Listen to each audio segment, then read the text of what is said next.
get is an optimum position. You want to stack your load-bearing joints, and what that means is your ankles should be underneath your knees and underneath your hips.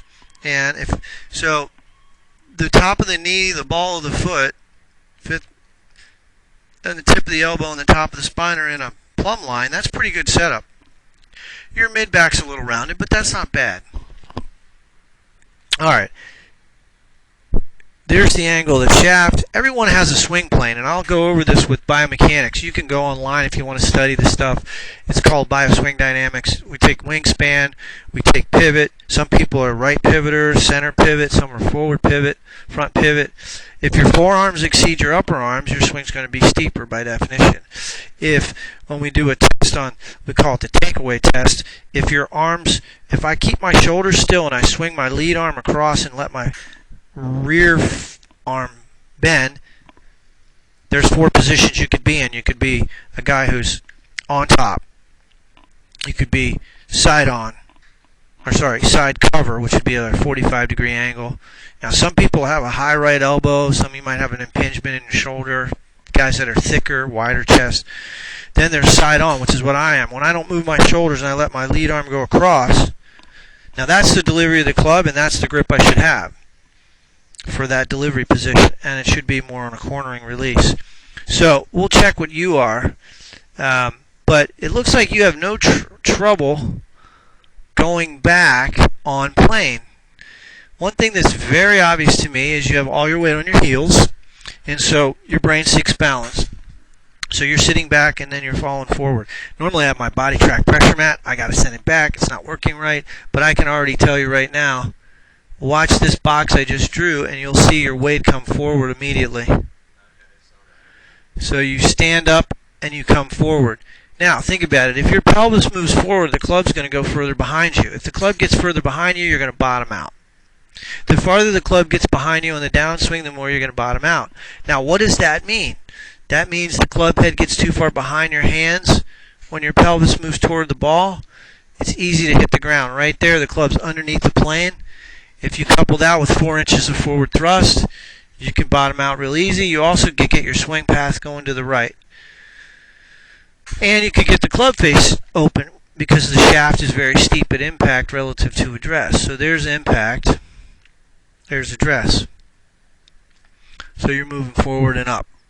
So that would indicate to me what we call early extension, which is very common. So what I would say to you to really work on that is do a little exercise where you start with your weight on your front, more like on the balls of your feet.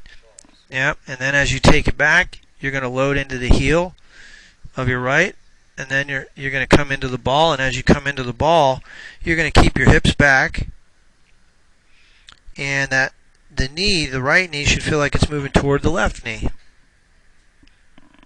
Now, that's something you would work on with a little exercise, and you could put something right across your knees to not let your knees move forward. And watch this line I drew right over the top of your knee and see if you move into it. See how your whole right thigh moves toward the ball? Well, that would be an exercise. So if you put a club, an exercise to eliminate that feeling, and again, I wouldn't do this on a golf course. It's not a swing thought for the course. This is a block training exercise. You just work your right knee on a 45-degree angle as you turn back. You want to keep that knee back. You don't want to shoot this knee forward and this hip forward.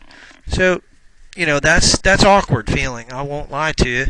But the better players don't do that. They don't let their hips come forward.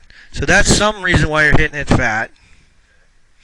So what I want to do is just get you in balance. I think we can eliminate a lot of this just feeling like your weight's going from the toes to the heels, and at impact you're sitting back.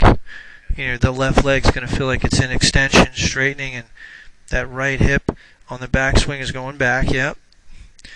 But your golf swing is really good, Joey. I mean, you just you got the club on plane reasonably on plane pretty good. I mean, even that swing there, your swing path was 7 degrees to the right.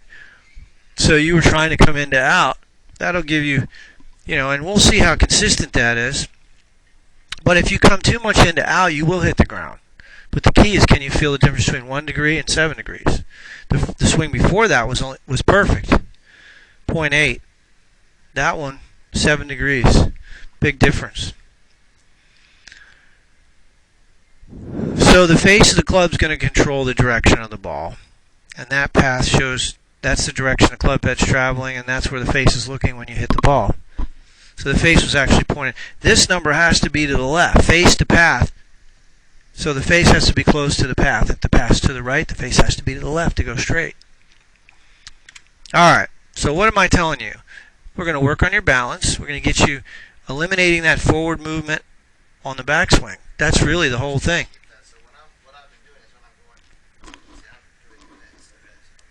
Yeah, and so look, watch your head here, Joey. Your head goes up.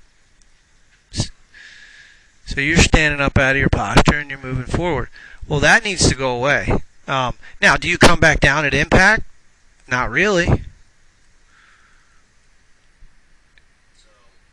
I need to come back down at impact probably? Or I would say you got to stand up taller so the shaft of the club is a little higher at address going through your belly button.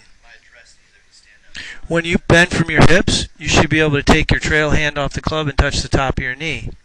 That's how much bend you should have. Now, you have pretty long arms. So that's much higher than you normally stand, isn't it? Well, that's how you would get in posture. Yeah, that's too low. Yep. Now, heel to toe weight distribution during your swing. I want you to work more from the balls of your feet to the heels on the takeaway. So you're going to make your weight go back to your heels, not to your toes.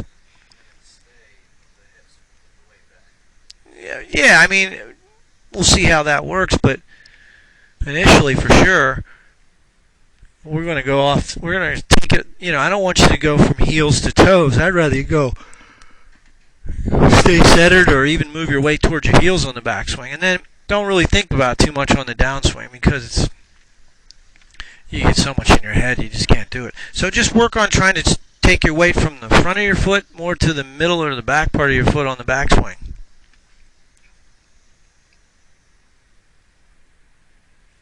Alright, now that's something to work on at home. It's not something to hit with.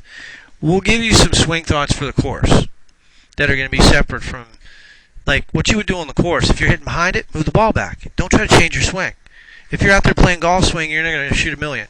So, an easier fix for inside or hitting behind it is just take it back straighter. What do you mean, back straighter? Well,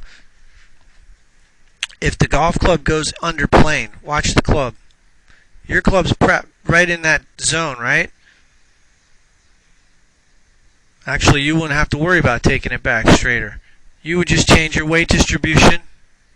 Should I be taking it back a little bit more here? No, you're perfect. You're perfect. All right, let's hit a couple more